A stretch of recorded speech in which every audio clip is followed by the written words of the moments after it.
ગુજરાતમાં હાલ ભૂકા બોલાવે દે તેવી ગરમીની શરૂઆત થઈ ચૂકી છે, જ્યારે છેલ્લા 24 કલાક દરમિયાન રાજ્યના મોટાભાગના જિલ્લાનું મહત્તમ તાપમાન 40 ડિગ્રીની નજીક રહ્યું હતું. કેટલાક જિલ્લાઓમાં તો 40 ડિગ્રીથી પણ વધુ મહત્તમ તાપમાન નોંધાયું હતું. અમદાવાદ શહેરમાં પણ ઉકળાટ સાથે ગરમીનો પારો 40 ડિગ્રીની આસપાસ પહોંચ્યો હતો.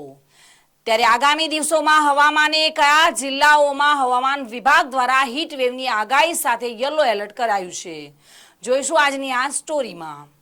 નમસ્કાર, હું આપની સાથે રીના, જોઈ રહ્યા છો ટુડે ગુજરાતી ન્યૂઝ.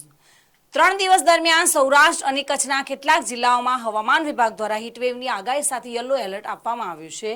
ગુજરાતવાસીઓને ગરમીમાં શેકાવવું પડશે. હજુ તો માર્ચ મહિનાની શરૂઆત થઈ છે, ત્યારે આ સ્થિતિ છે તો આગામી એપ્રિલ અને મે મહિનામાં ગુજરાતવાસીઓ ગરમીથી ત્રાહિમામ પુકારી ઉઠશે. હવામાન વિભાગ દ્વારા આગામી 5 દિવસને લઈને આગાહી કરવામાં આવી છે કે આગામી 5 દિવસ દરમિયાન રાજ્યભરમાં સૂકું વાતાવરણ રહેશે. સાથે જ ગરમ પવનો ફૂંકાવાને કારણે દરિયાકાંઠાના વિસ્તારોમાં ગરમ ભેજયુક્ત વાતાવરણ રહેશે, જેને કારણે ડિસ્કમ્ફર્ટ એટલે કે બફારાની સ્થિતિ રહેશે. આ ઉપરાંત સૌરાષ્ટ્ર અને કચ્છમાં આગામી 3 દિવસ દરમિયાન હીટવેવની શક્યતા છે, એટલે કે ગુજરાતવાસીઓને 3 દિવસ સુધી ગરમીમાં શેકાવવું પડશે. નમસ્કાર.